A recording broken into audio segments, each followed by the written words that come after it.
Welcome to What the Hex, your source for Warhammer Underworlds, and under 30 deeper dives into all the new goodies of Spitewood. Tonight I'm your host, Phil, and joining me is my brilliant but probably sleep-deprived co-host, Brian. How you doing, Brian? Doing well. Living the life right now. And then my undead fanatic co-host, Zach. Ooh. How are you doing, Zach? Also sleep deprived, but for very different reasons. Yeah.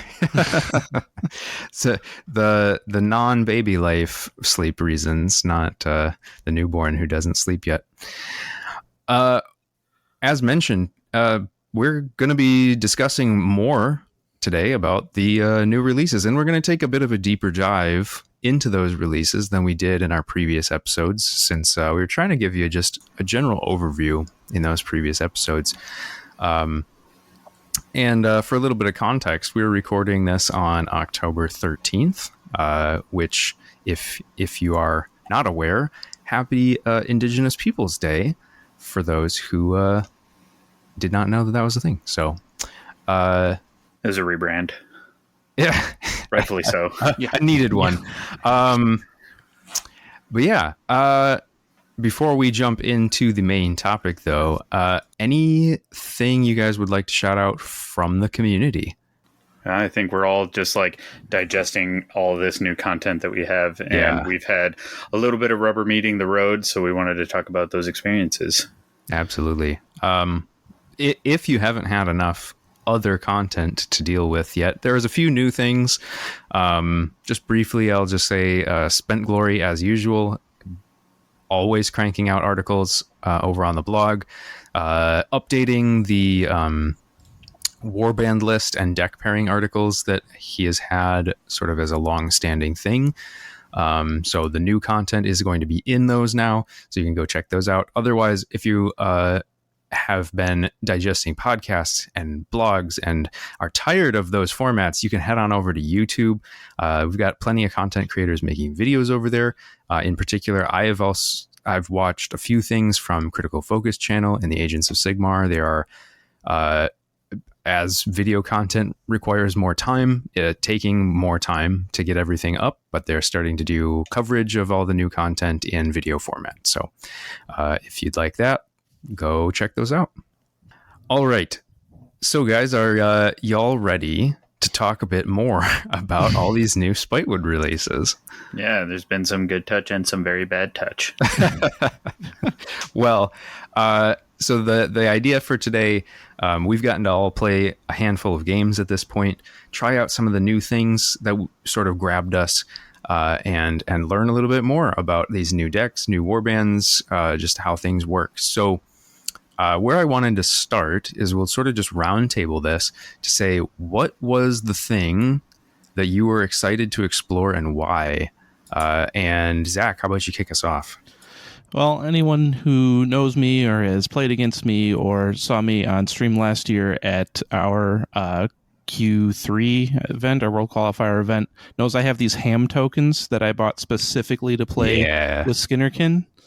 And as we approached this edition and got into this edition, they weren't so good as a warband. So I was just super pumped to get them back out and actually feel decent about playing them and getting those tokens back on the table. Yeah, sure. Any particular reason other than just like they might be playable now? Mostly just that they're playable now, but I like the idea of not just trying to kill everything with aggro, but more so just trying to get a bunch of hits in and get value that way, healing up. Just an interesting play style that wasn't those just haunches. Yeah. I mean, it's a connoisseur with the chef culinary arts. Yeah, I know that in talking about them as we were sort of putting together our review content and discussing them with Skylar, I think he hit on the point of them being like a warband of resource management, which is a pretty different thing from anything else that we've seen in the game, which is similar to how they were in first edition, but I feel like their new abilities have changed them a bit. So we can definitely dive into those more. But before we do, Brian, what is the thing? I suppose you might have some different reasons for being interested in certain things, but tell us what were the things that grabbed you right away and you wanted to play with and against? More than anything, just the board. Sure. The Emberguard board is pretty baseline static, and we've been playing with it for pretty much a year now. So getting a new board with new feature tokens, with new feature hexes with Waystone, was really excited for that. Wanted to see the different mix-ups. Want to actually see what board strategy really feels like in version 2 with multiple boards. It was like, yeah, I remember V1 just having this like huge step up from reading, was it Set the Tempos board setup? Or was it? Well, I think there was one on no, it was Monkey's Hex. Monkey's Hex. Yeah. And so, like, I'm still waiting for somebody to explain to me how V2 board choice and deployment works. But this really is like a whole new paradigm added in, especially since, and to be clear, the Aqua Garanis tokens are played both on the Spitewood board and the Emberguard board. For people who are still confused, I see a lot of that conversation going on. Is I didn't check again. I know we discussed it on our league night on Thursday this past week. Was that like a double check from? It is written in the Spitewood book. Spitewood book. So the Spitewood book does have some more rules in it that we maybe missed when Skylar and I were discussing the Spitewood box. Not just lore. Okay, so thing to keep an eye out for, and I guess maybe we should actually get some scans of that and try and, or I guess to ask people to wait until release day. It's coming up pretty soon, but well, I think that is maybe a good place to start then, as that is actually going to be a topic that should be universal for all of us. We all played with the new board and experienced it in some fashion or another. So I guess since you brought it up, Brian, how was your experience with Aqua Garanis and Waystone and the new deployments, and how did you feel it impacted your games? So I've definitely been playing exclusively with the Spitewood boards, trying to mess around with that. I will eventually get back to playing like on the Emberguard boards, because I do think my strategy particularly favors less Waystone. But that's like, Waystone is crazy in the sense that aggro warbands are gonna absolutely love them, I think, and some defensive warbands will love it, like for overrun purposes. Sure. Like but in terms, like, I have been doing a ton of hold objective strategy, so I'm not going to. I saw that and I was like, those features are great. Like, it's kind of nice not to have a hazard hex, right? Right. These are very much beneficial hexes to the occupant. They are hazardous to anything next to it. Yeah. So me playing with like a lot of hold objective tech, I'm very leery of putting my treasures next to the Waystone tokens, because I think I only see that as additional reason why somebody's going to be able to overrun me.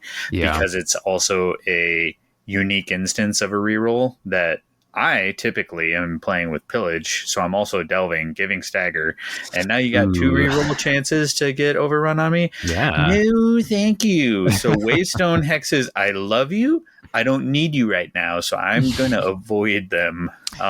They have worked out for me. I have actually used them in counterplay to the same reason I fear them, to overrun. Yeah. But it is unique. It's a shakeup, and I got to learn to live with it, because, of course, I think a lot of people are going to play it against me, and so I welcome it.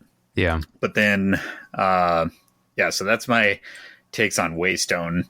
Aqua Garanis, equally, I don't expect that I'm going to use a whole lot of it, because I'm not playing Horde hold objective, and so I don't have the spare body typically to get on there.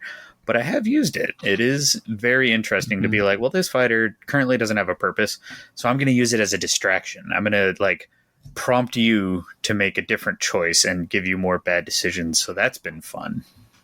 Yeah, for sure. I would say most of my experience has mirrored that. I know, playing in it for like the very first time when we were testing the Spitewood box with me and Skylar, the choices in setup of where you place your treasure tokens was definitely something that immediately seemed apparent to us of like, oh, if I put this here and I actually misplaced one of mine and realized it in the game where I was like, oh, that was a mistake because now my standing here is giving Skylar free rerolls and this is just bad. And I didn't have to do that. So there's like a lot. I immediately check like my opponent's weapon ranges and see how far I need my treasure tokens away from the waystones. Yeah, which I suppose, it's funny that you had the little slip there of the wording because you are leery of them, but you may in the future become weary of them. Yes. I don't know, Zach, has your experience been pretty much the same? Yeah, pretty similar. Not too much the Waystone hexes have come into play in games I've done. We kind of avoided placing stuff around them, I think, exactly for the reason that you guys have stated, for just fearing the power of getting onto the tokens next to them. But the Aqua Guardianis, definitely. I found myself, normally you do a duelist follow-up onto the token. I pushed the exact opposite way just to get that glory. So just completely new play pattern with that. Yeah, well, and I feel like, with hold warbands, we're already often stretched thin of trying to cover up as many tokens as you can. So adding the additional sort of stretch to say, well, now there's one more for you to cover up. Like, it's actually fairly difficult to find that body, like you were saying, Brian. And I kind of wonder if it'll help aggro warbands more in the sense that they only really care about positioning for attacking, and they sometimes will have a free body to just be like, oh, you can go just run over there and grab that token in my last activation and give me one extra glory. That seems fine. I know I haven't gotten to play against Mollog yet, but something I had also discussed with Skylar during testing is like, what does Aqua Guardianis do for those warbands with the big fighters? Like, do they just get to set up and be turret mode and be like, okay, come and get me off, because if you don't, I score glory, but I'm also Mollog, so you really don't want to be just like in my face? That's really on the Mollog's opponent to not put that in an advantageous turret position. If they want to put Mollog on a 3 glory like game phase token, as long as he's not bonking, I'll cast him off into a corner. Yeah, absolutely. But I think, it's just one of those, it's one more setup thing to have to think about of like, can I place this in a spot that I think is actually advantageous? Is this going to actually work out to my favor? Like, I guess the nice thing is you get to place it last. Yeah. So you don't have to like worry about like, oh man, are they going to place a treasure close to my Aqua Guardianis? Like, no, wherever you put it, it's not going to be too close. But, if your opponent is thinking ahead, they might place the tokens in such a way that you really can't avoid it. So, like I said, it's one thing I haven't actually seen yet. It's like what happens when you have a big scary fighter on an Aqua Guardianis token. I've seen lots of like swarm fighters that it's just like, oh, the one little body just got over there, and now it's like, now I have to decide, do I go deal with that or do I deal with the other stuff? I kind of wonder, because I hadn't thought about Aqua Guardianis on the Emberstone boards much yet, but I wonder if it actually is like better on those boards because you don't have to worry about Waystone and there's more places to put it. I don't know. I guess I assume you guys also have been playing on just Spitewood board and haven't really given it a huge amount of thought yet, right? Yep. Correct. Yeah, just Spitewood. Yeah. I do think it is interesting on Emberguard, just simply, because it is sparse. But I think Emberguard's going to be the favored boards of hold warbands. But it's going to be interesting. Like, the whole meta is shaken up just by that alone, and we have so much more to talk about. Oh yeah, no, for sure. And that was why I figured like, well, The board is probably a good place to start, right? It's where everything sort of spreads out from there. I think in almost all of my games with Spitewood board, I've ended up playing on the side of the board that has the 4 Waystone hexes, and I've felt every time like it's ended up being more impactful than I meant for it to be, to have 4. Have you guys played more with the one with the 2 instead, or have you also ended up on the 4 Waystone hex side a lot? I think I've just been on the 2 Waystone side. I don't know if maybe one game on the other side, but mostly on the 2, which I think also probably lends to my didn't see it come into play that often experience.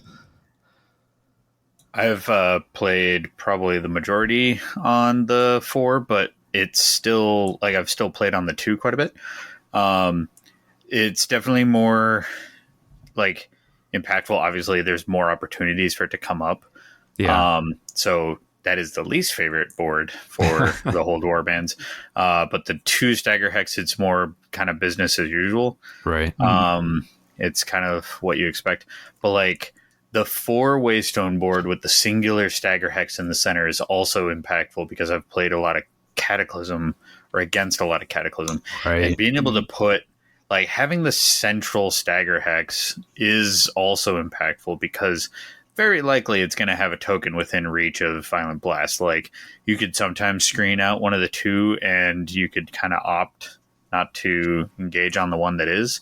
It's a lot. I find it a lot harder for that center Stagger not to wind up with a very preferential Violent Blast token. And having Aqua Garanis as an option to also be a choice for like pushing onto, because that can just go wherever. It could go right next to another token. It could so that so much.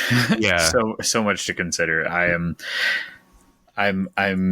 envious of more my swarming days because I'm loving my elite hold days, and I'm now wishing I had more bodies. Yeah. It'll be really interesting to see like where everything shakes out as to like what's best versus, you know, all this stuff in the meta. But we got boards that seem to help warbands that can spread out. We've got Deadly Synergy, which seems like a deck that helps warbands with a lot of bodies because it's just easier to be adjacent and be united. Like I would say stocks seem to be up on swarm warbands, not least of the reason being that we got 2 new really good swarm warbands. Get out of here, Gits. I'd say 3 insanely good swarm warbands. Yeah. I think as of right now, I haven't played against new Gits or with new Gits, but I did get the unfortunate experience of playing against new Exiled Dead, and I holy crap. As a Gits enjoyer, when I saw the Exiled Dead having essentially their identity of dance and puppeteer being effectively what you would want to like carry over, I was like, oh, these guys are like, as a Gits enjoyer, these guys are way scarier. Yeah, and I appreciated that they were going to be scary because of all the movement, but I think in playing against them on the new board, I realized very quickly, like when you have that many bodies that you can position that well, how quickly they're taking advantage of Aqua Garanis and how quickly they're taking advantage of Waystone hexes, and just like you feel like you should be up because you've been killing zombies every turn, but it just never seems to matter. Right, because they got all the benefit from first edition, their identity, but farming bounty off of them has been capped. Yeah, because of the way raised works. So they got all of what you would want and lost a lot of the negative or the detriment to raising zombies as much as you would. Yeah, so not to get too far down that rabbit hole, but I think it gives a good example of like what kinds of warbands are taking advantage of this board well, and the Aqua Garanis token as well. But we will have a session where Phil gets to lay on the couch and talk about how the Exiled Dead touched him. They hurt me. So I think the only other thing that I really want to talk about, and then obviously if you guys do, with the new board and the hexes was, like, do you see a world where it is advantageous to take the board if you're not a swarm warband? Like, is there really ever a time that you would want to do that? Choose the board setup. So if you have the choice and you are playing, elite aggro, let's say, and you're trying to decide which board to use, is there really ever going to be a time where you're thinking, I really love this setup because of these new hex types and getting to set up Aquagranus in a different way, because the board's already fuller, or is it really lending itself well? Because I mean, we were just highlighting that, like, to take advantage of it super well, it seems like it's helping swarms more. I haven't done anything really with elites, so I don't. It's a blind spot for me. I think because Aquagranus is placed on all 4 boards, I think swarms aren't sweating to get board choice. Right. I think they'd actually prefer having the 3 token placement. I think elites will much more sweat getting the Waystone and dropping the 4 Waystone on them. But even still, I don't think it's like make or break. They'd prefer. Yeah. I don't know. Have you had any other thoughts, Zach? No, I haven't gotten to play either against or with elites on the new board at all. Fair. Everybody's gravitated towards the hordes swarms, or the mid range, the five and up mostly. I think if there's a lot of people hit their first loves when they're getting refreshed, rather than necessarily go for the power they want to see. No, for sure. Yeah. I think there's 5 printed hexes on the one side, right? So if we can figure out where that limits placing tokens, I could see maybe trying to set up something where you kind of have to put tokens next to a Waystone hex if you're elite aggro, so that you can get in and get the reroll and hopefully knock them off. Yeah, that makes sense. Some testing needed for that, for sure. Yeah, this feels like it might be one of those where you just have to sit down with the board and just like place tokens just to see, like, oh, if I put this here, what does that block out? Oh, if I put it there, what does this block out? Just get it in your mind, right? Again, I'm waiting for Monkey's Hex to come out with an Do it article for you. to tell me. Yeah. I don't want to have to think about this. No, it's fair. It was just so informative. I hope that I can get that light shed on me once again. Yeah, people who are thinking about the game in ways and amounts that are perhaps more than what we usually do. I will say, looking at the boards for token placement, let me just pull up. I don't know what the boards are called, but Skylar and I, they don't have the boards on DB. Okay. Yeah, so using Goonhammer's article, thanks, Jake. He's got the images of the boards for reference for us. I noticed playing against Skylar when we were setting up boards and tokens is looking at the green board. There's the green board with the 4 hexes, and actually this applies to both sides of the Spitewood boxes. If you deploy lengthways, or longboarding sort of way, there's 3 hexes in the backfield that a treasure token can be placed. And that can be blocked by placing 1 treasure token center line, 1 away from, or 2 away from no man's land. Mm-hmm. And we thought that was interesting, just simply in that placing, if you want to prevent your opponent from burying a treasure token in their back line, you can place 1 of your own treasure tokens just 2 hexes within their territory, and it would block out their entire back line. Entire back line, except for like the edges. And so we thought, and that's on all 4 territories of longboarding in the Spitewood box. So thought that was pretty interesting and neat that you could prevent that. There's still like one or two spots, depending on the longboard territories, where they could bury it just one hex further from back. But I was like, oh, there might be something to this. Yeah. I mean, that's certainly annoying. And for those who use the monikers, that would be in the 9s deployment. Yes. Yeah. I didn't realize that. That is cool. I guess that is something to think about. Yeah. So we were messing around with that, and I haven't been able to manipulate, but I was really looking forward to this, is like messing around with hunting grounds. The card pinned, 3 glory in an end phase if you pushed a enemy fighter into an edge hex in friendly territory. Being able to use an Aqua Garanis or a treasure token just across no man's land within your own line, like as far forward without going into no man's land, just putting it there so that they're tempted to go stand on it, and then you just jump into no man's land, stab backwards, and push them into that edge hex. Yeah. I'm really looking forward to a lot of treasure token manipulation and Aqua Garanis feature token manipulation for scoring purposes.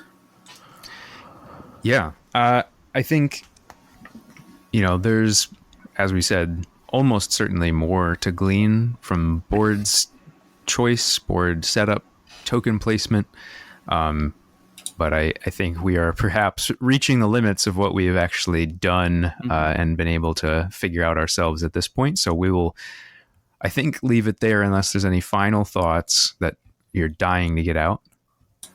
No, just energized. Yeah, no, for sure. It is absolutely something I'm also pretty excited about. And so I think probably worth another episode or just revisited topic down the line. Well, so to that end, I guess we heard of the warband that Zach wanted to play. Brian was excited about just playing with the new boards. I personally was looking at just a handful of things that seemed interesting and didn't have a particularly strong pull in one specific direction. But I decided that the Starblood direction. Well, I am excited that they're back. I think there will be lots of time to test them out. They actually feel like they'll play pretty similarly to first edition, except they won't have pushes and teleports, which just means they're going to be a much more like, I wouldn't want to say like obvious isn't quite the right word, but the idea being that like the game plan is obvious. You know exactly what they're doing. They want to hold 3. They don't really have the built-in tricky tech from their warband deck. So you kind of just know what they're going to do. And if you can't stop it, you're probably in trouble because they've got really good inspired stats, but their uninspired stats are a bit lacking. So, that is about as much as I could figure from just looking at them. I know Jared played them once or twice. I think he got 2 games in against or with them. I did play against them one time, and I think it sounded like he had pretty good success with them. So I think there's definitely a lot there, but like I said, it wasn't like super like grabbing me right away. But the thing that seemed hard for me to figure out on paper was Hrothgorn. So that's where I chose to start.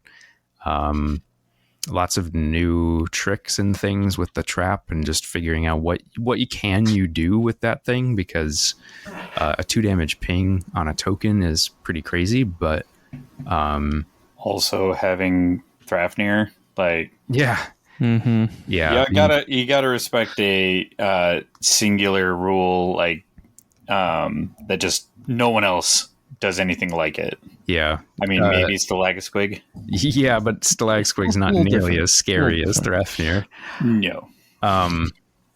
So I guess that was sort of the reasoning for why I wanted to jump on them, is just because like I couldn't from on paper evaluation even start to wrap my brain around how good or bad they were going to be. So, certainly fun. I would say I had fun, for sure. But I think I would like to hear a little bit more about Zach, your experience playing your warband of choice, and maybe some of your lessons learned, and if you're still interested in playing them more. Oh, I would love to play them more. Maybe grab a better pairing. I had previously built specifically Skinnerkin. Skinnerkin, yes. For Skinnerkin. I had grabbed a Raging Pillage pairing that had originally intended to try with Headsman. Never got that out, so I was like, well, this seems okay. I like the rerolls in there. I can get scoring from Pillage. I'll give it a try with Skinnerkin. And weird to need to walk over to a token when I really just wanted to collect more meat. Right. And then Kretsch decided that he was completely stuffed and no longer needed to get any more haunches in both games. But that's dice. I liked playing them a lot. I thought they were fun. The reroll on there is awesome. The healing I've made good use of. I'm unsold on their Eat a Haunch to Inspire because it's after a core ability, so you don't get the inspired stats you'd want going into it. And then Grievous is always good. But yeah, right. I mean, so I guess to just quickly run through like the core of what they do, and obviously if you want details, we've got the blog post, you can go read the War Scroll, but just for conversation purposes, they gain haunches from chefs hitting if they use their weapon ability to fillet, which I believe it only starts as crit fillet. Yep. And then if a supported, or I guess if an enemy fighter who is flanked or surrounded is taken out of action, you get an extra one there. And then the Karn Skier does its thing, where if you fly over the top of people, you can roll a die and you might get a hunch. So you have a reasonable ability to generate haunches. Do you remember how many you got?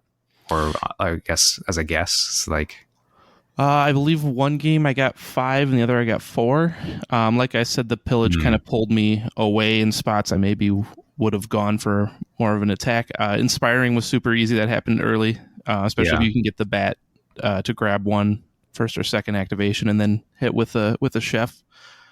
But nowhere near the like 9 or so you'd usually get in first edition if you were going for that.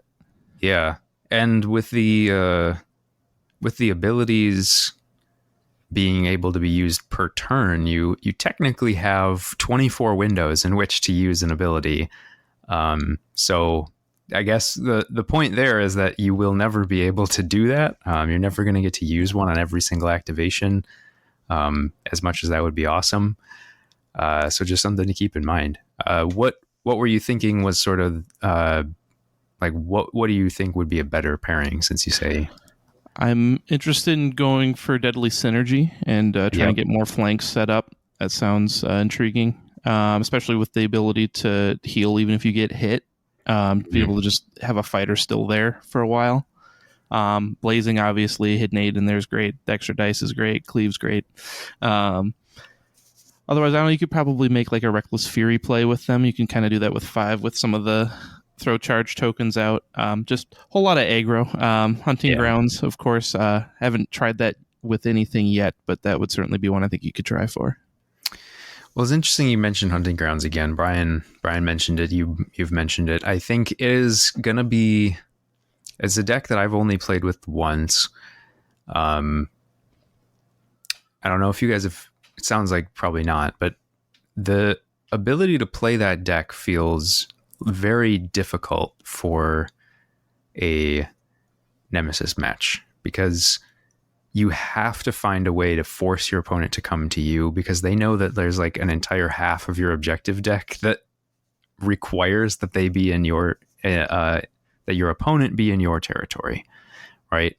So like, how do we make that happen? And how do we feel about a deck that has such a like blaring siren of a like, this is how you counterplay this deck?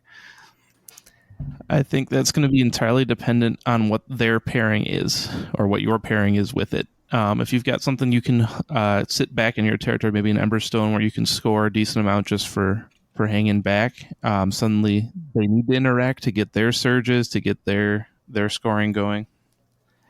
Yeah, and that was sort of my thought as well. Is like if the deck has to be paired with like Pillage or Emberstone or maybe Kata because it has literally free glory, maybe you don't need to have your opponent engage. You can just be like, okay, fine. If you don't want to engage, I'll just score anyway.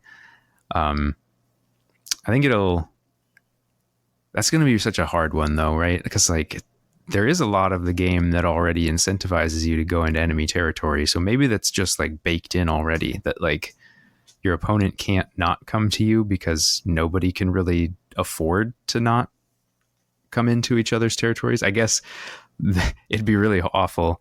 The mirror, you're both playing hunting grounds. Well, then it's who blinks first. I kind of like.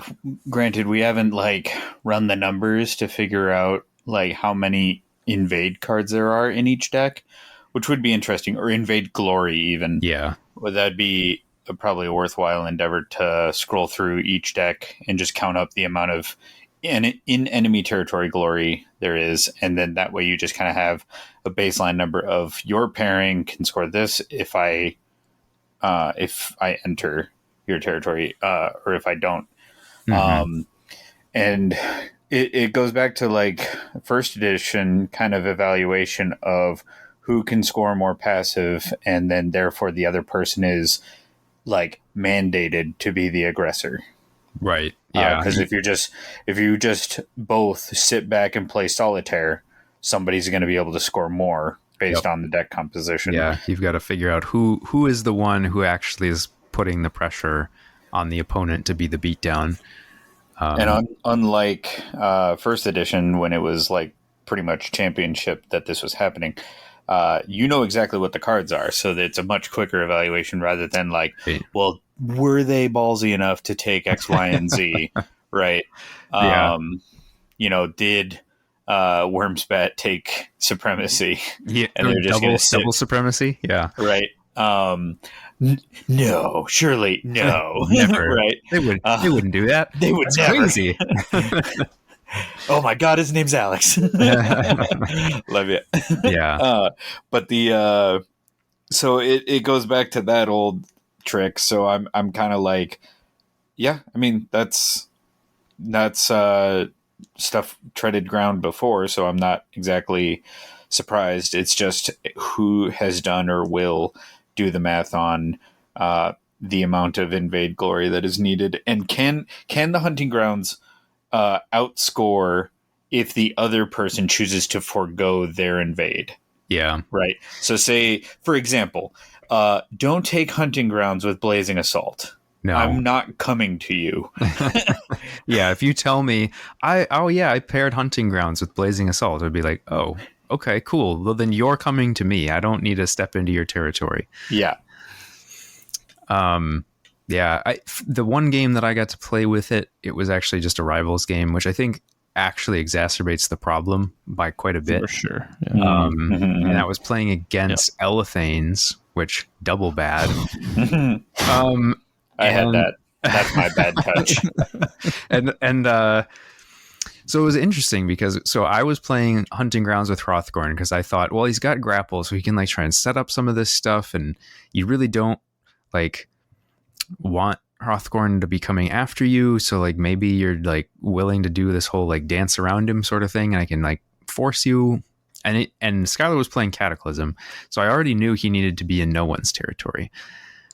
What didn't end up working out very well, though, is that he could just take Furain, go sit her on the tokens in no one's territory, and I was like, oh, my whole game plan doesn't work because I can't drive her back, I can't grapple her, like there's literally nothing I could do. And so then when it was advantageous, he'd shoot across into my territory, and it was like, well, now I can't do anything. So felt pretty bad. That matchup highlighted some strengths for Elethanes, I'll say. They are no joke. Although their war scroll is currently broken because of the way they wrote Furain's standfast ability. So hopefully we'll get that cleared up by GW soon enough, but it's fairly obvious how it's supposed to work. Do we have wrap up left commentary on hunting grounds before I lay on the Ideneth couch? Well, I don't know. Zach, do you have any more thoughts on hunting grounds? No, I think we hit it. It's going to be a question of, can you get enough to make them come to you, or do they have the deck that says they need to come to you? If they're playing aggro and they need to come to you anyway, then they're probably going to come to you anyway. Yeah, I think it's a very interesting deck. I like it a lot. I think it must be paired with a high scoring passive deck, basically. Yeah. In order to incentivize the counter charge. And then it's a risk of bad options to your opponent, which is good for you. Yeah. But until somebody crunches the numbers and can say definitively which pairings, and maybe, it's not always a known science or a known qualitative, or is it quantitative? Could be both. I'm gonna lean on that sleep deprivation aspect. Yep. But until somebody does the numbers and can say definitively, and just I'm not sure it can be done. But if somebody does, then that will probably define how good Hunting Grounds is. But I like it. I think it's a really fun tool set, and it's the closest thing to a second take and hold deck we've gotten so far. Agreed. I also think it feels like, because you have a lot of positional, like, drive an opponent into or out of a territory, drive an opponent into an edge hex, like, all these positional requirements basically scream at me like, you're going to need additional pushes. You just have to have them, either to reposition yourself or to reposition your opposing fighters into the spots you need them to be to, like, drive them back.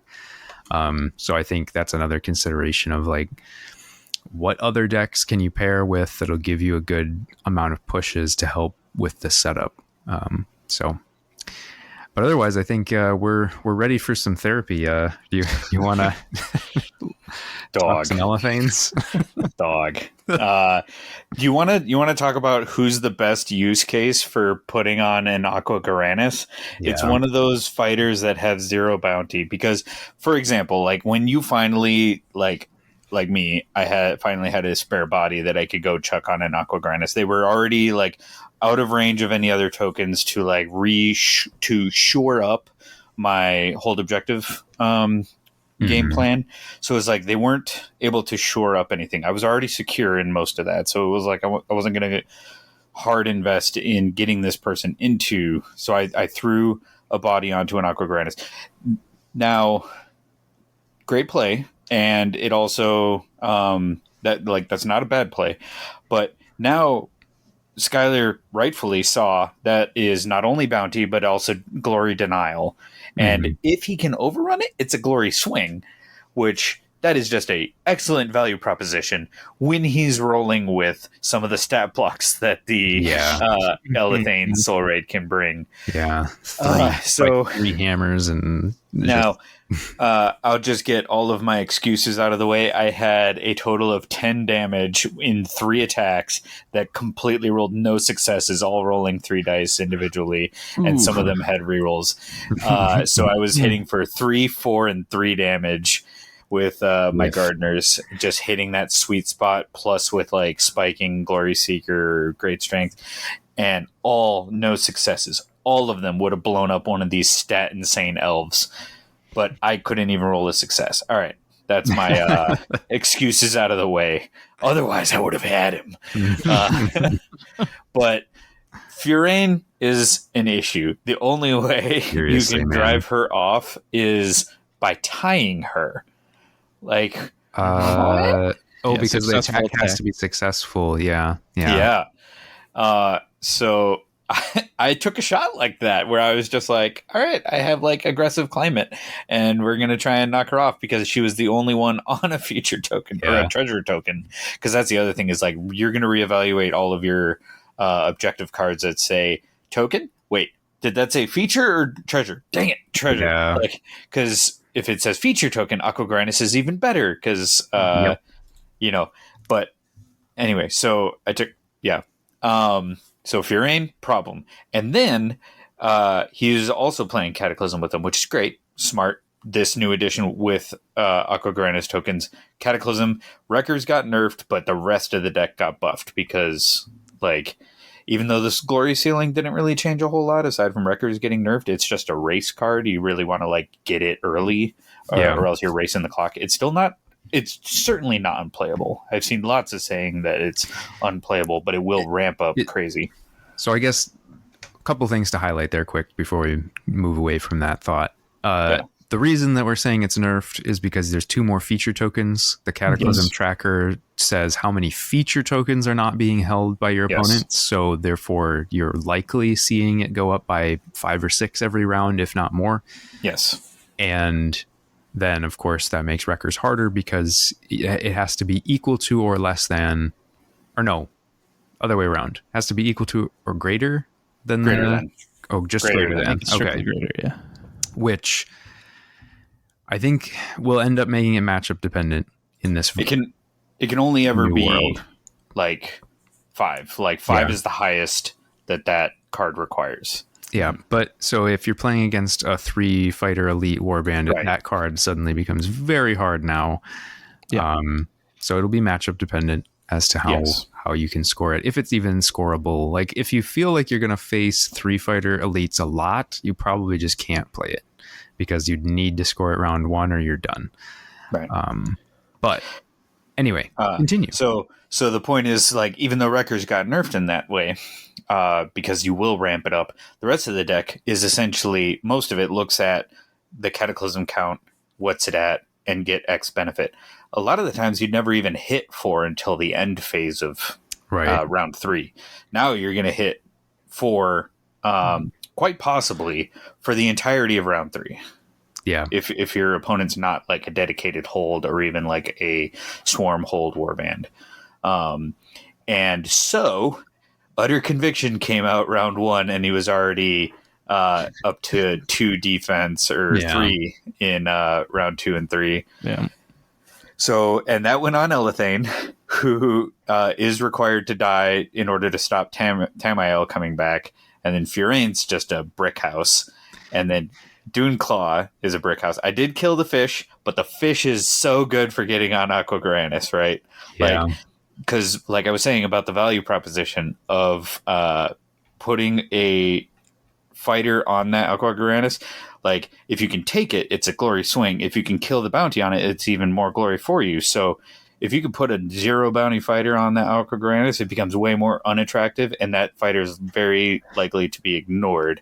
Yeah. So Elethanes have so many tools for this current like realm edition kind of a thing. They really do. They've got good stats. They've got good abilities. They have that critter push.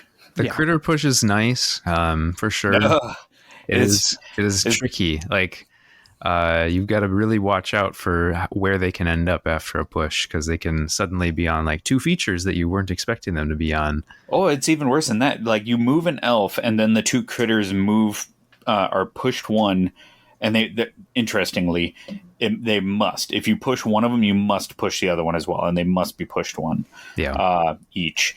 So then Furaine, as soon as he could, and absolutely exactly what I would do, is Furaine jumps onto the like easily contested mid-board token and just parks her stand fast butt right there.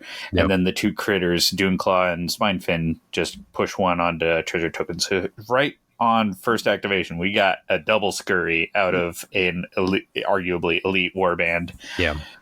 Yikes. He pulled the same sort of thing on me, where his first charge meant he grabbed 2 treasures with the fish and the crab, and I was like, oh. He didn't have to grab so forcefully. No, but it was just like, oh, great. I see now the power of that push, and I'm now going to have to deal with you having a bunch of tokens you're holding in 1 activation. Now, I will say, don't get dissuaded by Furaine just being a brick house. She is, but if you can slap for a lot of damage, it will go through. You will still do 2 damage if you're smacking for 3. And she only has 4 health, so you can try and chip through it. That being said, I did not. As previously mentioned, 3, 4, and 3 swings, no successes. Yeah, and I think it's worth highlighting sort of the what I see as the biggest issue with Furain, in that there's a bunch of warbands that don't have 3 damage printed anywhere on the war scroll in any way. So they don't have a natural Grievous to get to 3. They don't have a printed 3. And if your whole warband is having to rely on getting that 1 bump in damage from Great Strength or one of the Great Strength clones, you're looking at needing to hit her like 4 or 5 times, take her out if she's managed to put an extra health or use healing potion or something on God her. forbid. Yeah, it's pretty gnarly. She's got like Mollog levels of survivability. Not quite as aggressive, but it's pretty scary. It's daunting. It's very daunting. Yeah, and then being able to resurrect Tamael. Thank you. Yeah, it's pretty scary. I don't know why he comes back with 4 health. But also, like, charges and gets +1 dice, so he's rolling 3 hammers. Like, great overrun. It's pretty good. Yeah, it's pretty good. Doesn't suck. Worked up great for him. Yeah.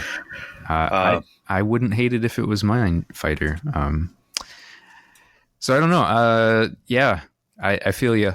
It's I think this squarely falls in a like warband to watch out for. I think they are kind of being slept on right now. Everybody's been focusing on Gits and Exiled Dead, and with like good reason, but I think Elthanes look pretty scary. Yeah, and Skylar doesn't know what the best deck pairing is for him, so God forbid I have to face that. He'll get there. Yeah. No. Well, I'm sure he will. I think, Zach, is it your turn on the couch? Do you have a bad touch? A little bit. I got star-blooded. Yeah. Turns out Clack cold Trock, and clammy lizard. Oh god, it's so cold. Cold-blooded. Turns out Clack Trock hits like an absolute truck. Sure does. If they don't call it a comeback, you never stopped. Starblood player gets a push in their opening hand and can slap a Kixie Taka or a Clack Trock on a token, walk on another one. Pop can't be driven back for the round. You're pretty much seeing those inspired sides from turn 2, turn 3. And turns out they're real good once they get inspired. Even the little guys are hitting for 2. And Clack Trock's got 3 with cleave. And it's a bad time. It's a very, very bad time. Do you think if somebody didn't have that push in their opening hand, do you feel like it would still be as scary? Not nearly, right? Because now you're doing at least 3 activations. The more time you have to kill those little 2 health guys, if they're sitting on a token, the better, right? They're only 3 of them are only on one defense to start. That's plenty killable. Mm-hmm. Yeah, for sure. Not having actually gotten to experience it yet, how did it feel, or did it factor in at all that they have a global, like, for the whole round, you can't drive me back ability to set up that inspire? That's real good. That's the reason that they can get inspired so early, right? You walk a little guy on and you push one of the big guys on, and then you have the little guy in the back around a bunch of other guys that just is really tough to get to and hit. And then the big guy can just take a hit, right? There's not too many warbands that out the gate can do 4 on a super accurate attack. Yeah. Yeah. I think all of that then also pairs nicely with their skinks being able to re-roll their defense dice when they don't have charge tokens in friendly territory. Like I said, I haven't played with or against them yet, but looking at them on paper is like, are these guys just going to be like the most defensive warband in the game because they're just going to have like rerolls, multiple defense dice on every single fighter, and then have some fairly like tough fighters? Like having 4 health with multiple defense dice is pretty scary. 3 defense dice naturally on Autopodal.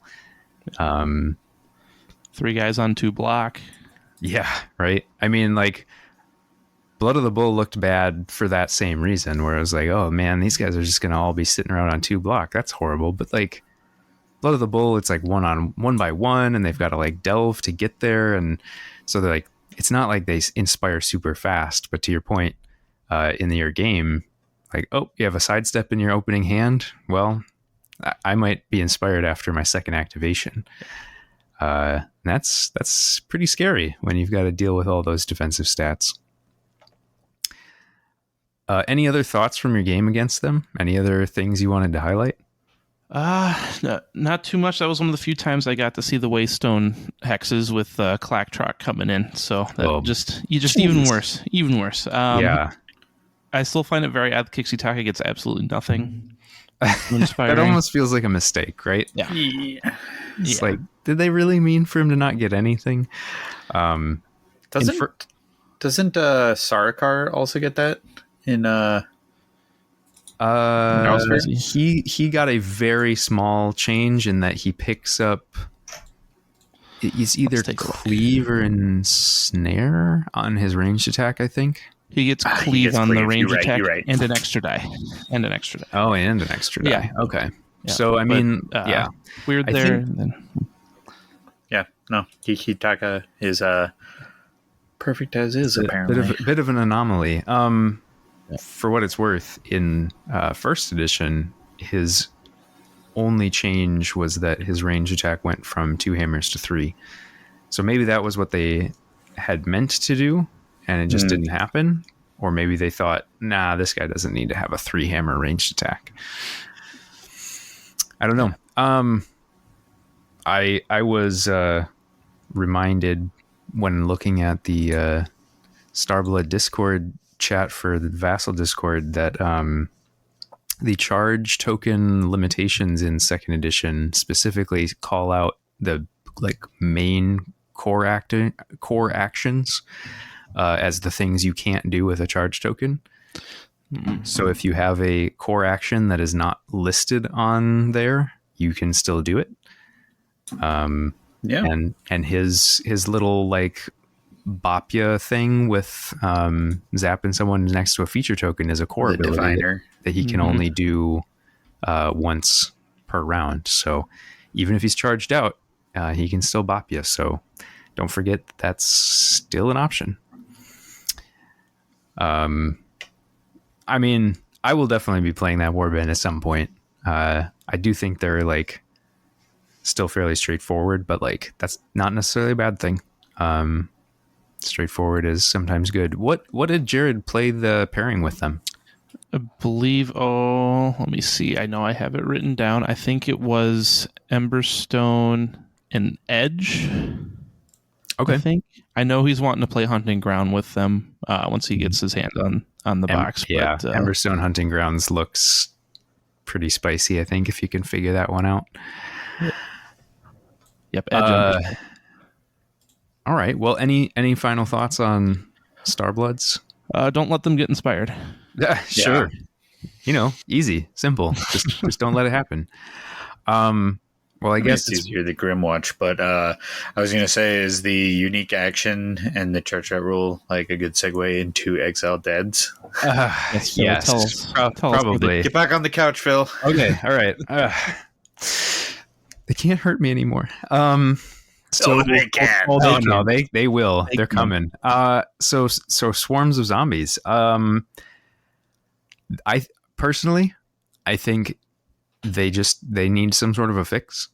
So my game against them was Pillage Kata, and that's gross. With them being able to do the dance, move 4 fighters at once, and they're not slow like Sepulchral Guard, and then be like, well, now I'm in position to like delve all these tokens and I'm covered up on so much of the board. Even though I was playing Hrothgorn, where I feel like, yep, I've got a good ranged attack to shoot these guys. I can stab them real good with the really solid attack profile that you have on Hrothgorn. It just didn't matter. Like, you kill a zombie, and immediately next round, they're all moving into position. If they have pushes before the activation, it's like they're going to be on top of you to do 3 attacks in that same round. And then he gets to revive a zombie every time he does it. So like it felt like the only thing you could possibly hope for is you kill Diantelos and then hope that you're not so far behind at that point that you somehow have a way back. I felt like that strategy could work so I have Thrafnir, right? I deployed him deep into enemy territory because I thought, well, that'll sort of keep the zombies. You'll have to make a choice, right? Do you use the zombies to like deal with Thrafnir to save Diantelos, or do you push forward with the zombies and then Thrafnir can jump on Diantelos? What I didn't count on was that Diantelos isn't the only problem. For folks who've played them against in first edition, and then if you haven't, the ability is the Puppeteer from Prentice Markov, where he and his buddy, which I can never remember the name of, but he's Regulus, the halberd zombie. They can sort of do their own thing. So it's like he has two separate groups of like actions. So it's like either all the little zombies, the conductive guys, are going, or the two Markov and Regulus are going. And in this edition, Markov's Puppeteer is that they both get to take a core action that they're both legally allowed to do. And it's like, that can be two different things. So like Markov could go on guard and then you could charge with Regulus, or you could have double charge, which the double charge is what I got. And I was like, okay, I've got 2 dodge on Thrafnir. It'll be fine. Nope. Comes in double charge, hits both attacks, 4 damage. I'm dead.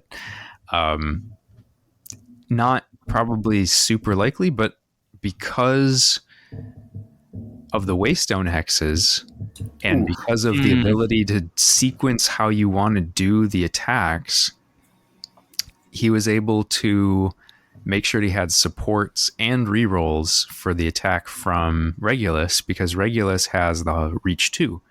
So he first charges with Markov to set up the support, then he charges with Regulus to then swing over with a reroll and support. And it was just like, oh, I didn't think this through enough. I got Thrafnir killed in the first activation of the game. It all went very sideways from there. Later in the game, after I'd been killing zombies to try and like keep them off of tokens that they were delving to score from, he was able to have a resurrected zombie just shoot off onto my Aqua Garanis token at 0 bounty because they were revived. So like you were saying earlier, Brian, it's just a horrible proposition to think through, like what am I going to do about this fighter who is worth nothing but is hanging out on this token. And I think that's sort of worth highlighting, that Exiled Dead get faster when one of the zombies is out of action.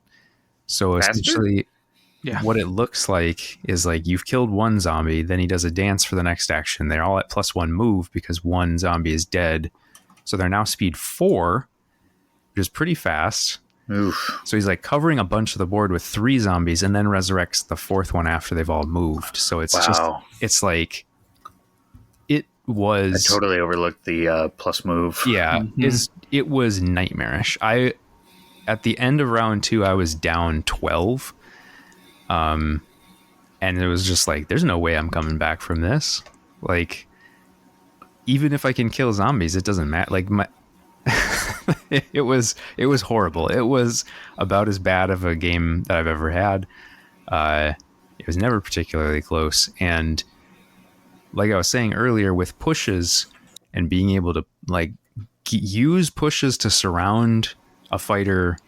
So like, you would tend to end up in a situation where like maybe there was one zombie already adjacent to somebody from the previous turn, and you're like, it's one zombie. He's not going to take the attack action for one zombie. But then he'll use a push, and now it's 2 zombies. And there's another one a couple hexes away, and because of the way you can sequence the attacks, it's like, well, first attack hits, second attack, I drive you back. The drive back gets you into position for the third one to then make an attack. And it was like, oh my God. And so you're just getting bounced around between the different fighters. Because even if they weren't adjacent to you to start, they can drive you like, and the craziest thing was like towards the end of the game, I had to just be in the thick of it with Hrothgorn. So he was next to 2 zombies and he took the attack. He hit with the first one, drove me down, so I was now next to a new one. Then the second one could hit, drive me down again, so I was adjacent to the 2 that couldn't have attacked originally. And then it was like he got. Of course, it always works out for him. He got to hit me with all 4 of them because of the way you can do the drive back, and I was just like, "This is nuts." Yeah. And I think it's worth highlighting that when they're adjacent, when the attacks are supported, they get a reroll. Yeah. So. Or it's when they're adjacent to another dynamic fighter, but that's always going to be the case of when they have you surrounded like that. So you have the reroll. Or is it Grievous when they have a stagger token? Well, and then reroll 1 attack dice for a friendly conductive while they have a friendly conductive. Yeah. It's the reroll part that I think is... I mean, the stagger token is scary. Like, if you do get staggered, it's going to be a problem. And... like Cataclysm has that card now that says stagger a number of fighters equal to your Cataclysm value. Well, as we were discussing earlier, with Cataclysm going up faster, that can sometimes just be like, I stagger your whole board. And they have 4 fighters that crit stagger. Well, that either stagger or crit stagger. And so it's like you already had supported attacks, so you're essentially... like 2 swords seemed bad, but it's like 2 swords supported, so it's essentially 2 hammers, and then you also get a reroll because you're adjacent. So now your 2 hammers reroll for 2 or 3 damage. That's suddenly not so bad. If they all dealt like 1 damage, it wouldn't be quite so bad. But there was a number of times where he was able to make 3 swings that all had the potential for 3 damage. And I was like, whoa, what? Yeah, so it could have just been a deleted Hrothgorn in 1 activation. Yeah, again, as a Gitz enjoyer, I'm not detracting at all from Gitz because, strangely enough, they got a buff, and I completely disagree with that. But this is an aggro warband that also Gitz holds. They're scary. It's absolutely S tier busted, in my opinion. It was wild. Like, I knew it was going to be certainly annoying to deal with the zombies. I had no idea it was going to be that bad. No diminishment to Wellner's play because he has reps with them. And there's the ping ponging.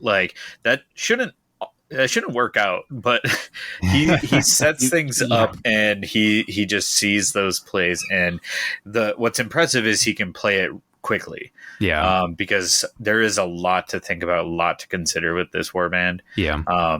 And those players that have the reps or can take advantage of it and do it in a timely manner so that they can play a best 2 out of 3, that's something to really fear. Yeah. And so I don't want to diminish, obviously, Wellner's really good with these guys, but I think to the original statement, I just think it's like the hold sort of stuff has to somehow be gone, go back to the way they used to be where they can't hold with the conductive zombies. Yeah, I really think that throwing the beast keyword or rune mark out was unfortunately very much a baby tossed out with the bathwater situation. That really, it is okay to have limiting factors on warbands. Yeah. It makes things interesting. It makes you think about things differently, have to overcome certain hurdles because there is so much here to work with without limiters. Well, and the fact that we saw it in the errata to the original Gits, where it was like, oh yeah, the squigs, they're beasts, they shouldn't be able to do this. I mean, it wasn't the actual beast keyword, but it essentially did the same thing, and it worked to a degree. I would say that it didn't fix Gits, but it helps. Yeah. Sure. So I'm hoping we see something similar. Because until then, I don't know that I really want to play against Exiled Dead. I don't know what I would do against them, other than just rush the Antelos with everything I have and hope it's enough. And I know Skylar, and we can just get a final point in on Exiled Dead, and then transition to another point of experience. In Skylar's game, he played Thorns of the Briar Queen, and I think it was Edge of the Knife and Pillage.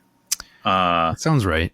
And Thorns of the Briar Queen with all the new teleport shenanigans, really fun. A lot of skill expression with that in terms of timing of when to play it and when to use it. And I was getting kind of like, unfortunately, Skylar had work pile up tonight. Otherwise, he'd be here to tell it firsthand. So I'm going to butcher it for him. And I was getting kind of plays as we were comparing, because it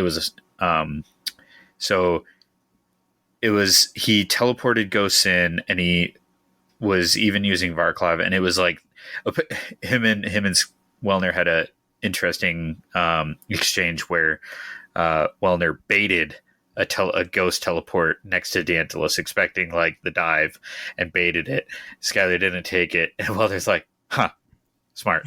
And then Wellner did his action, which had to like move things and really declare, like, Wellner had to start investing in his strategy. So then pieces were moving into places where they wanted to be. And that's when Skylar pounced and used the ghost and killed Diantelos, I believe, round 1. Top of round 2, but yeah, early. Top of round 2? Okay. Yep. And despite that, I think it was a 20-20 tie Victor Exiled Dead. That's nuts. Yeah. Especially when you look at some of the stats on the ghosts, like they are not slouches. Yeah. That's wild. The double dodge on ghosts, like sort of what we struggle with every so often, like Mournflight in recent memory was haunting with the double dodge. Just sometimes it would just feel impenetrable, and it's statistics. It's not like you can overcome it, but it's through manipulation of different things, like having supports, because then it's effectively 2 block, or being on cover, again, effectively 2 block. Yeah. All stuff that these ghosts do well because of the way that they teleport. But a great way to chip through that is just throwing 4 attacks at them in one activation. Yeah. Volume is one way to make sure that statistics average out pretty well. Yeah, so I know in my game against Skylar's Thorns, because again, I think they're also a very interesting warband in this new meta. A lot of skill expression with those teleports. Edge of the Knife being a fantastic pairing with them. And I think who knows what the best pairing with that is. Because Skylar's not settled on it either. And with that, I lost my game against them 21-20. And because in my opinion, like my weakest suit with Gardeners is just when I need to farm bounty, they are unreliable in that. And so I wasn't able to crack the double dodge ghosts nearly as often as I needed to make up. So the Thorns of the Briar Queen, fun. I think they're very reasonable level. Some place that Exiled Dead and Zarbek Skids should aspire to come down to. I think that's a really good point. I think it's cool to be able to highlight a warband where we all think, or at least I don't want to speak for everybody here, but I think that it's fairly well accepted that Thorns look like they're going to be pretty good. But I think being able to sort of highlight them and say, wow, these look like they're going to be good, but not feel like it's going to be a problem. I think it's a sign of a well-crafted warband. That's like, there's a lot here. There's a lot of skill expression. The stats are decent. You can definitely make hay with all of this, but it's not feeling like your opponent's just automatically in an uphill battle just because they exist. Yeah, because Exiled Dead, for example, they are skill expression with the dance and puppeteer, like more so the dance in terms of win and being able to ping pong those attacks. It's oddly like skill expression in the attack sequencing. That is like really where the number crunching and knowing to prioritize is where Wellner really shines in that. But they're scoring their whole glory deck inconsequentially by dancing. Like, yeah, it's pretty ridiculous. And that your scoring of the objective should not be trivial and secondary. Like, yeah, totally agree. Okay, so I think I can get off the couch now. We've gotten a little bit off of our chest. Group hug. The pain is real, but we'll heal. Anything else, good or bad, from you guys' play experiences that you guys want to highlight? Otherwise, anything that haven't really gotten a chance to experience yet, but you are thinking you would like to or have been eyeing it? Zach, I've been talking. Yeah, I can jump in then. I got to play against Velmorn, something I know we all love those models. So they're very good. They're back to the old. You need to do something with Velmorn to get value out or to get the boost to the other guys. Mm-hmm. I think the 2 block on there on the little guys is like a really great upgrade. We ended up having a super close game. If the ghosties can have two dodge, then these beautiful skeletons. Armored skellies can have 2 block. That's right. But I think they're decent, if not like super spectacular. Right? They're not gonna blow anybody's socks off. I don't know if we'll take any big tournaments, but they're certainly I feel like they're in the playable realm, at the very least. Sure. Any surprises from facing them, or was it just like, these guys are solid? They've got all the support stuff. They've got decent stats. If you can get Jedrin to hit, he's up to 2 block on 5 health, and that's pretty good. And he gets a guard token if he crits on defense. Yeah, that is similar to Uglug, right? He's got get him on a waystone. Yeah, right. Yeah, 2 block, 3 roll, 5 health. That's pretty good. Okay, well, I think then the only other thing we've sort of bounced around, but I think we've done a good job of sort of highlighting some good, some bad, some stuff that's been exciting, some stuff that's now we get to the disgusting. The disgusting, huh? Disgustingly resilient. Oh yeah, okay. Take it away then. What do you? Got to I've been eyeballing as a Nurgle enjoyer currently. I was eyeballing the Wormspat and played a game against Alex with Wormspat, and the game did skew. We were trying something where it was kind of like just doubling down on a pairing that Alex and I like, Pillage and Plunder and Emberstone. Very defensive. Great. He enjoys it with Kagras. I enjoy it with Gardeners. So gave it a shot on Wormspat. He wasn't, to give credit, he wasn't deck building for it. It was like we were just trying to get as many games in as we could. So he threw together the Wormspat with his Kagras deck, which he didn't make any adjustments. So that meant it had Kagras draw tech in account. So there was an excessive amount of power cards. Sure. And it wasn't optimized. There was other cards. So ultimately the game didn't go in his way, and it was too much of a good thing. He needed more movement, more reliability in scoring, not so, because just having 3 fighters, not a lot of redundancy there, and the dice weren't helping him. But that being said, the War Scroll, the Warband, still just stat block titans. Bile is frightening when you are deploying on your hexes, and like you try to think about like, okay, I need to let's get all of the treasure tokens within 2, because if Bile happens, I'm going to be really cut short on movement, and I'm not going to be able to get to the tokens that I need to. It is frightening to deploy your guys and go, what if this guy only moves 1? My God. Because that happens sometimes. He would charge in and pop, and like it's just a little poke, and suddenly now I'm like move 2 or move 1. And I was like, oh, it was horrifying to I can deploy up to the line. I'm pretty comfortable with it as Gardeners, but you don't go anywhere with 1. You don't bother. No. It is really going to be nasty. It is the stat. I did what I could to counter and kite, and the dice picked up my slack. But the Golgok and Sepsimus, absolute titans. I've also been looking at them a lot, and the ability to reduce damage on top of having really just sort of pretty amazing stats just at all, makes you wonder, like, I definitely had a 3 damage attack reduced to 1 because of Standfast plus disgustingly that's resilient. crazy. Yeah. And then like there's other cards you could use that can reduce damage as well. So like he had it paired with Fireproof at one point.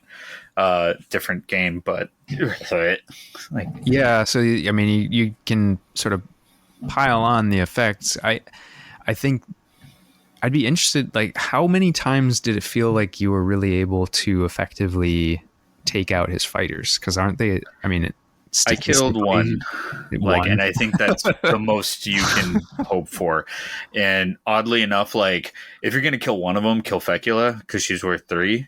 If you're only going to kill one, I didn't, even though I tried. I got, and that's the other thing is like you're investing so much, but then Bile happens, and now it's like the fighter who doesn't have a charge token is can't swing at the target, and because of the Bile. And so he's got to go into. So I ended up killing Sepsimus, which was the fighter I had essentially kited and was doing well on. But it surprisingly the Bile token also is massive for like him being able to defend.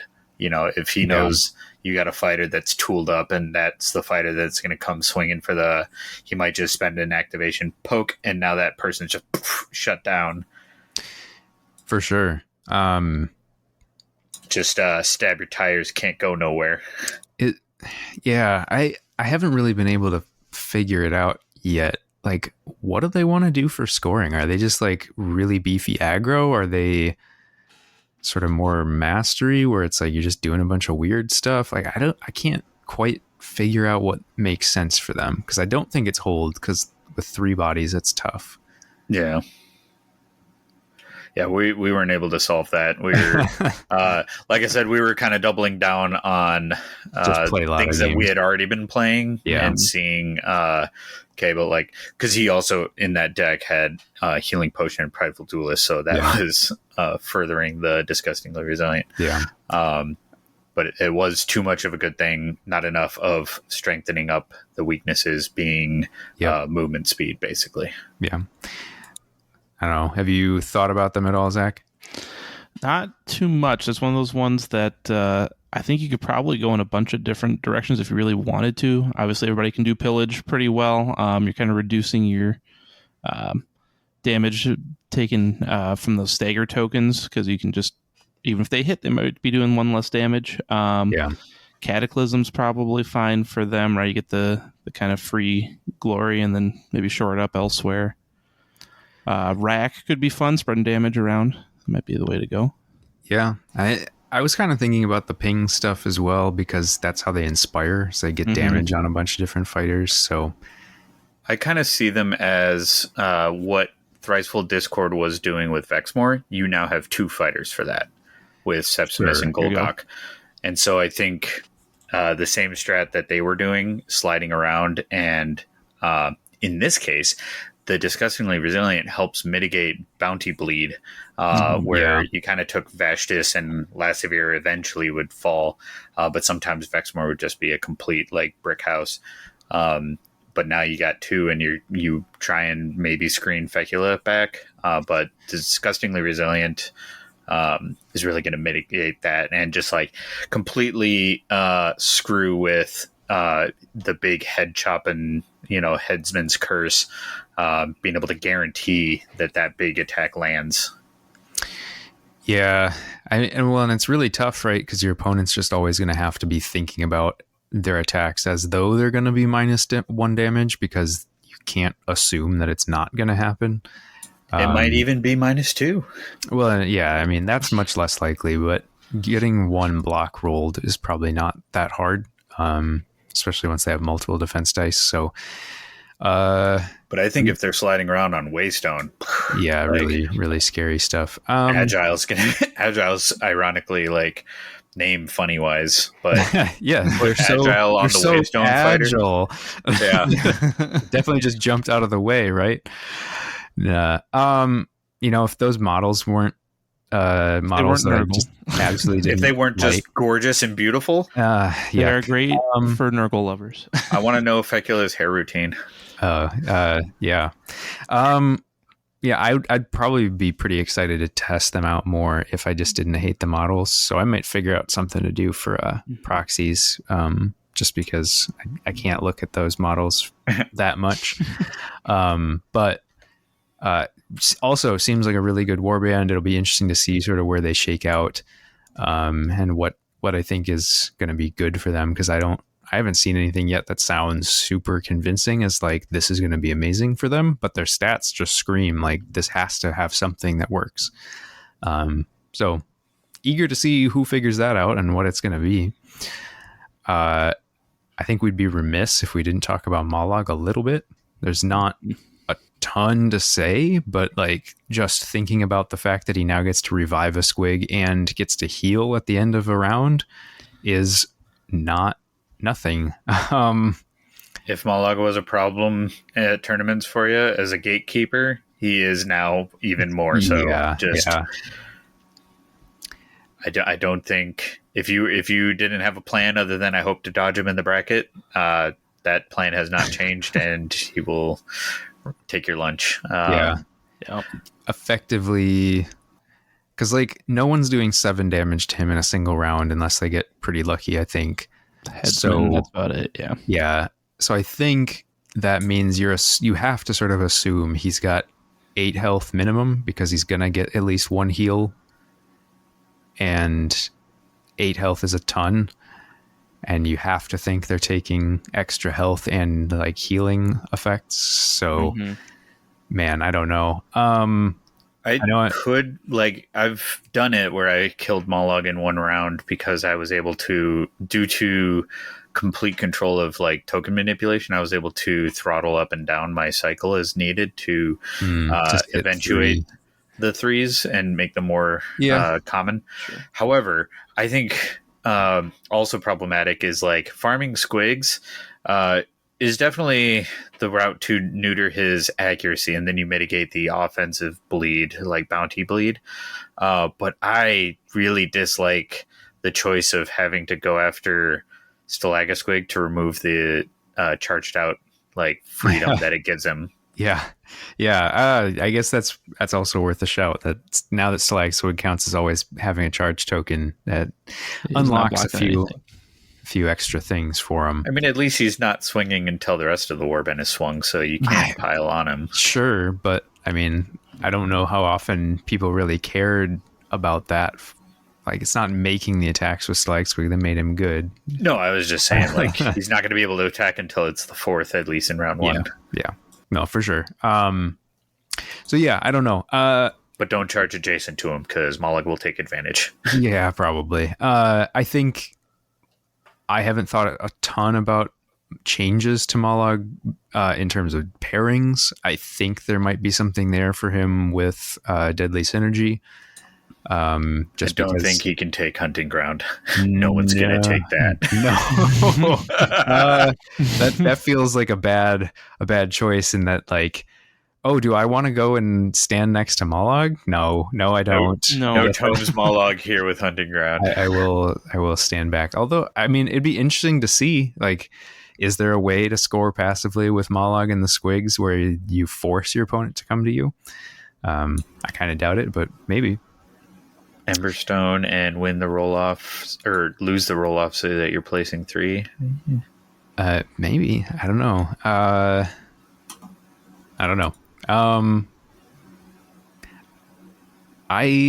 think, at least for me, that might sort of be the list of warbands that I've been interested in. I mean, like we said already, definitely need to be thinking about Hunting Grounds as to, like, how do you even use it. What have your guys' thoughts been on Deadly Synergy, and have you played with or against it yet? I have not played either side of it yet. I'm waiting on getting the decks to actually like sleeve up the cards and feel good about playing that. But that's fair. Right. I haven't seen on the other side. I have played against Deadly Synergy, I believe, with one of my Thorns games. Okay. And it just I ignorantly, I was not paying enough attention to the cards. It was kind of like, and I score this for that, and it was like thorns being next to thorns, and I was like, yeah, I like what? How could I have stopped that? Skylar was building the deck, and there was like surge card, surge. Well, I think it was he took like all 6 surges from Edge of the Knife were just butter with thorns. But it was anyway, deadly synergies. I unfortunately was just, I don't know, in my own head trying to think through other strategies against thorns.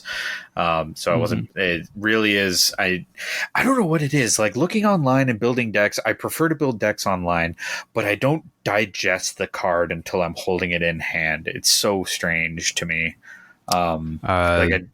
Yeah, it doesn't sink in. I don't remember what it's called, but there's like been studies about like physically doing things like writing notes by hand. People retain more information than typing. Sure, it goes back to like caveman physiology. Yeah, it's brain stuff. Lizard brain. But anyway, yeah, that makes sense. I've only played with the deck the one time. I used Blood of the Bull with it, which I thought would be bad. Just because we were doing the straight out of the box match. It slapped. I did not expect it, but it worked pretty well. The only downside was that there's so much that was like, oh, well, if an opponent is flanked, or if you have these bonuses for flanking, and it was like, I can't flank against Kurnoth's Heralds, so I had to work around that a bunch. So it was sort of a weird, like, a bad situation just from a pairing setup, but like it would have been great in any other scenario, like right out of the gate, and I still did very well with it. And even though I didn't think that the warband had the tools to really leverage being united all the time, looking at things like you mentioned, thorns with their teleports can set up being united pretty easily. You've got stuff like Hexbanes where you get the free movement. Exile Dead, yes. They're gonna be able to leverage that deck very well. Phil, have you given, because we recently talked about your fun with Hexbanes and doing that. Has any of like Deadly Synergy swayed you for pairing with Hexbanes? Yeah. Do you think that I think there's a lot there for them. I think the only thing you have to consider is how much of that deck says like united friendly fighters make a melee attack, or like there's one that's like keep chopping, but it's for 2, and it's like you had to make 3 melee attacks in a round with and they have a lot of ranged fighters. And it's like you can do that, but you might want to just take ranged shots. So it's sort of the question of like, do you feel like you can be pushed into melee all the time, or enough that if your scoring dictates it, that you're just going to use all melee attacks? I think Kanan's Reapers are going to do work with Deadly Synergy. Synergy. Love that deck. Absolutely. They'll synergize. Yeah. I think, any warband that already has those built-in tools to keep their fighters united feel like easy candidates to just be like, well, there's gotta be something here, because being able to have the ability to be essentially set up with hidden aid on your fighters as long as they're standing adjacent to each other is very good, but you have to be able to maintain that status, and not every warband can do that effectively. So I definitely plan to try it with Hexbanes. I think it'll probably be very good for them. I think there's some neat tricks you can do with the dogs to guarantee that you have united sort of whenever you want it. So yeah, I don't know, that the deck is interesting. I don't know why I'm just now remembering this, but when you were talking about Furanes and I was trying not to jump in, you had mentioned that her ability for Standfast specifically says that she can only use the ability when the attack is successful against her. So if you want to drive her back, you have to tie. If you're using the battering ram upgrade, that just lets you count as though you had more successes for drive back and overrun always. So that would theoretically mean that if neither side rolled any successes, you'd still be allowed to overrun, I think. So it would give you another small avenue for being able to drive her back, even if you don't succeed on your attack. Actually, I guess that would also mean that if she just flat out beat your roll, you'd still get to drive her back, right? Because she can't stand fast when you didn't succeed. That upgrade's nuts. It's so strange with the drive back wording instead of like I have to wonder if they meant can you just always drive back with this card? Because that's what it says. I'm not sure that's what they meant. But I have to think that it was like the writer was thinking overrun instead of drive back. Yeah, they stand fast and drive back. Yeah, it's like they wanted it to be was to say like if you succeeded in this attack, you can always overrun. But that's not what it says at all. So we'll need some clarification. It's pretty clear the way it's written. It's just it doesn't feel right to always be able to drive back. Well, I feel like we did a pretty nice deep dive there. Any final like warband or deck thoughts of things we haven't talked about yet? I think pretty much the rest of the warbands that we haven't discussed are like in that decent to forgettable sort of space. I'll throw out is I think Skittershank is being slept on. Skittershank, okay. I'm eager to see that. Pretty aggro. Yeah, well, they have an ability that basically says all of my melee attacks, including upgrades, are +1 damage, right. Or you don't get to move again for the rest of the round. Yeah, right. It is Commodore's Blades weep. Yeah, yeah. They had so little time before their ability got power crept. Yeah. So I guess for folks who haven't looked at that war scroll, it's their snares, spike traps, and snares. Yeah, and it just says when you make the attack, you get to put the net counter on them immediately after a friendly fighter is successful. Must be successful. Yeah. So same thing as the bleed tokens from Commandora's, but it remains all around. It stays the whole rune mark. And it's not a rune mark. So you can add cleave, you can add whatever you want on there. Yeah, pretty good.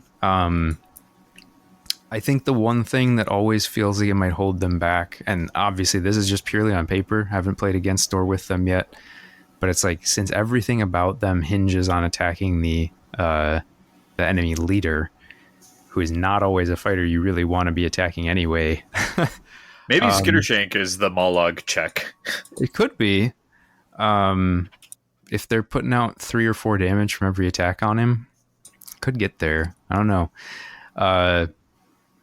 I think as aggro warbands go, they'll probably be pretty good.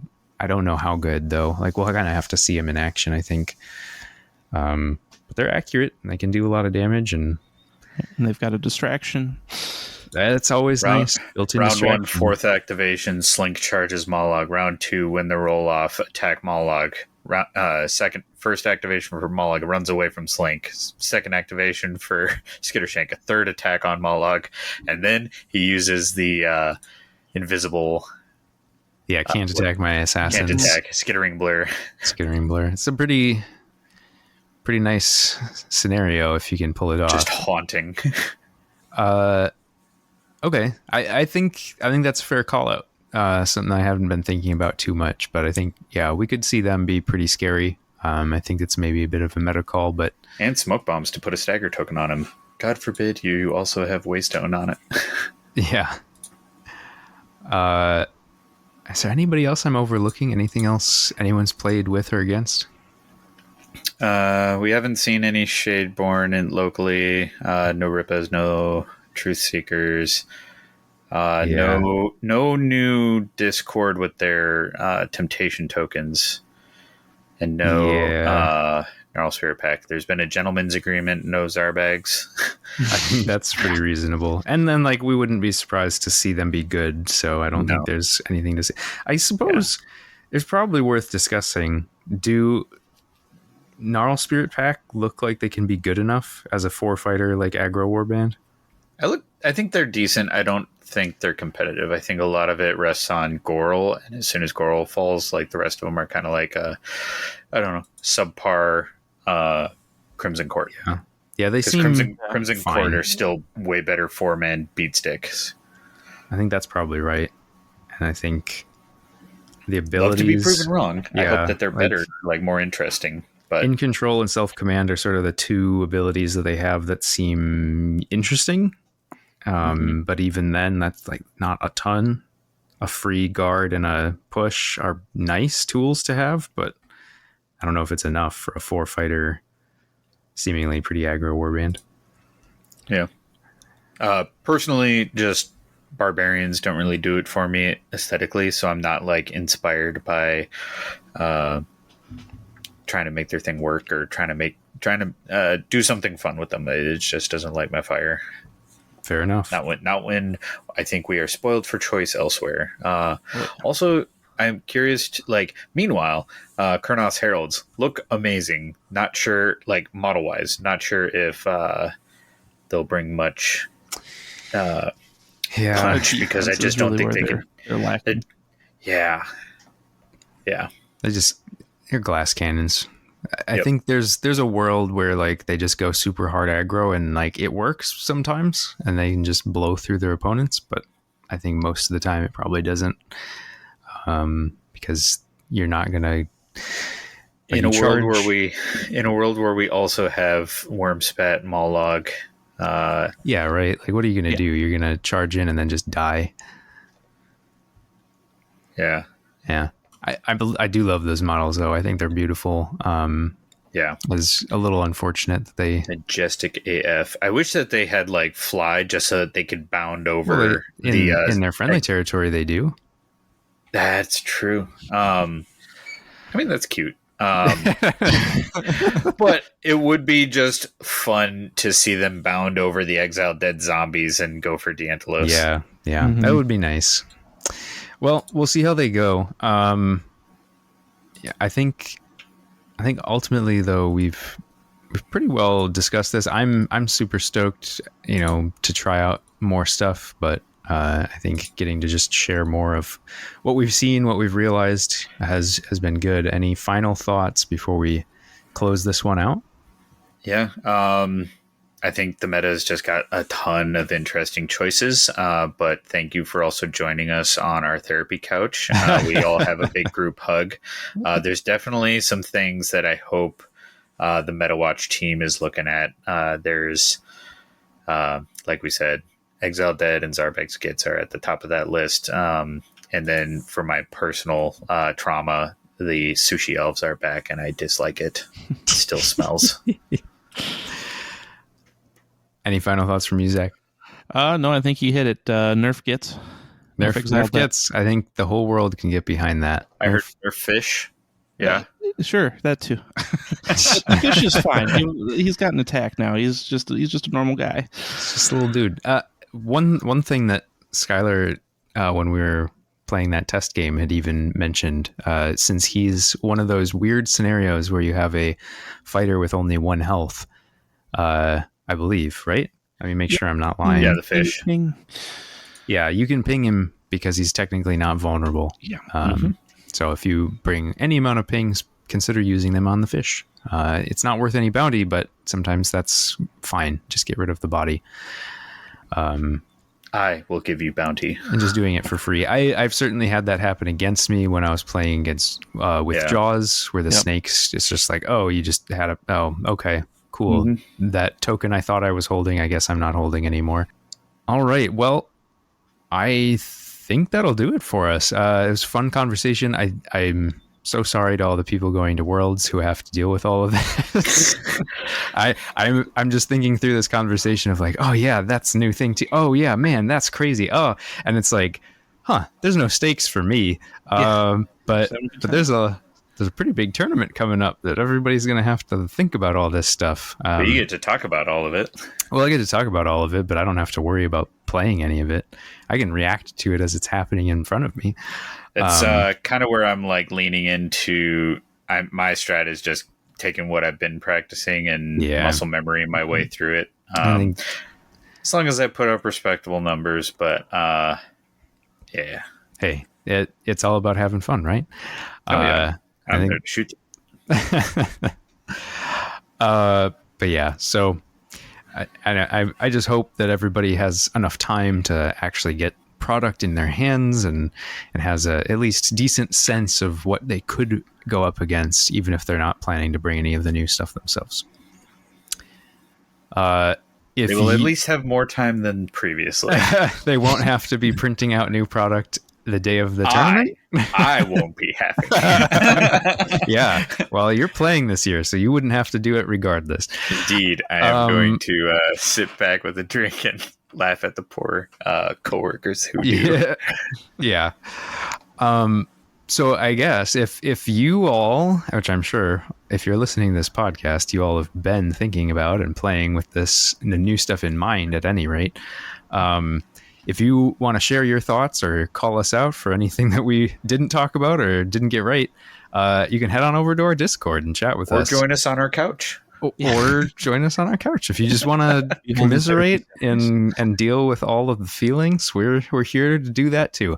You can do that over on our Discord. You can reach out to us at whatthehexcast@gmail.com if email is more your speed. If you'd like, and you are interested in any other Age of Sigmar content, you can head on over to themortalrealms.com for our overall podcast group, for all of the other shows in our podcast group. As always, thanks to our patrons, and then also because of all this new content that we got preview copies for, thanks to GW for getting us those early copies to review so that we could start making all this content ahead of time so that you all would have things to think about and listen to. Speaking of worlds, as Brian mentioned, I'm going to have to be talking about all this stuff. I'm going to be on stream doing all the live streaming of the games at Worlds. And Woo! if you feel so inspired, we are not getting any sort of financial assistance to do this. We've been asked by GW if we were interested in coming back to stream, but we do not have any sort of support to do it. We are doing everything on our own.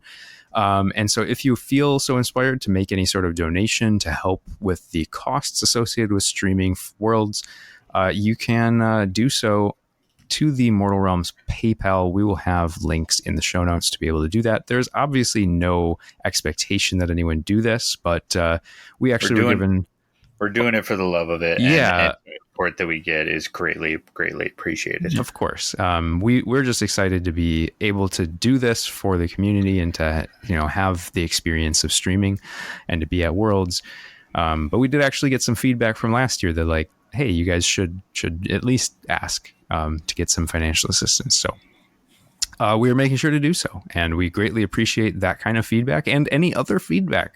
We don't often get a ton, but if there's anything about the show or different watch topics, last season. Tell Phil how he can improve upon Davy's work. Yeah, sure. I'm already sweating about that. So no pressure, right?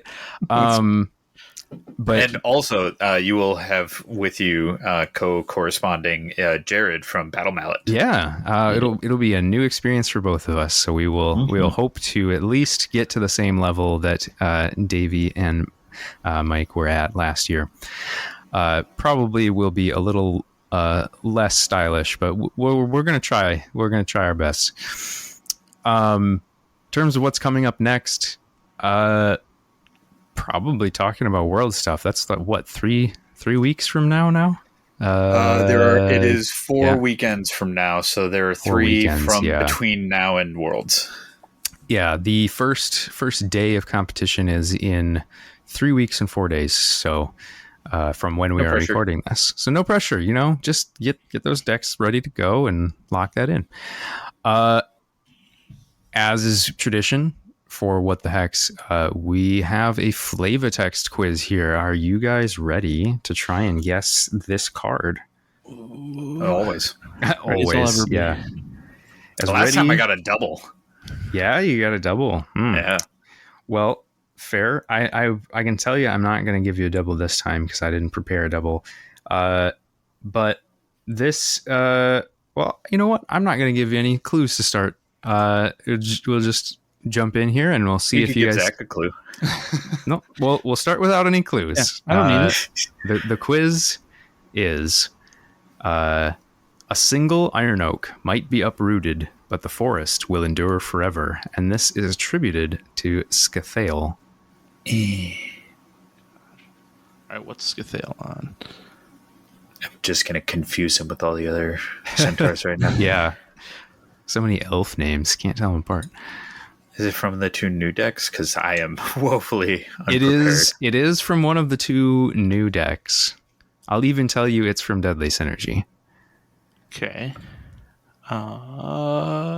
Is that like Brother in Arms or something?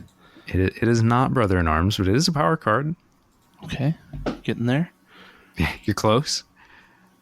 Yeah, one more guess from both of you. I really need to get these cards in hand. I'm stumped. Let me look at the names. I'll cheat a little bit, but not too much. Oh my god! I even got it incorrect. Like Scathale's not one of the centaurs. No, he's not. You'll sorry.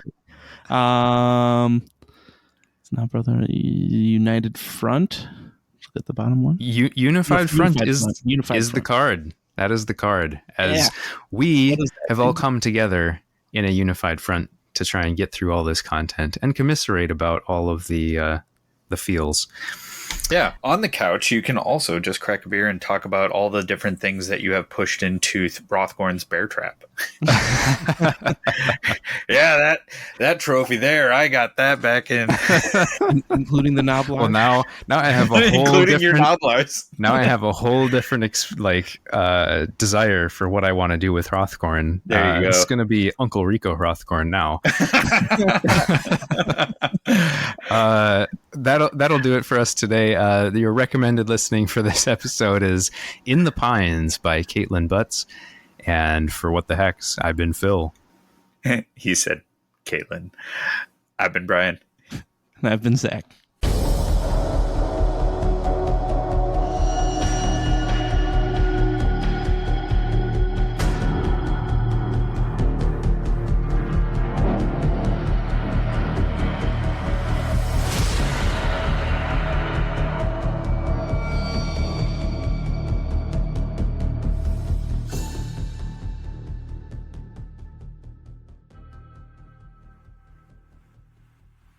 Are they just going to be like the absolute brick house of a warband? Sorry, Davey.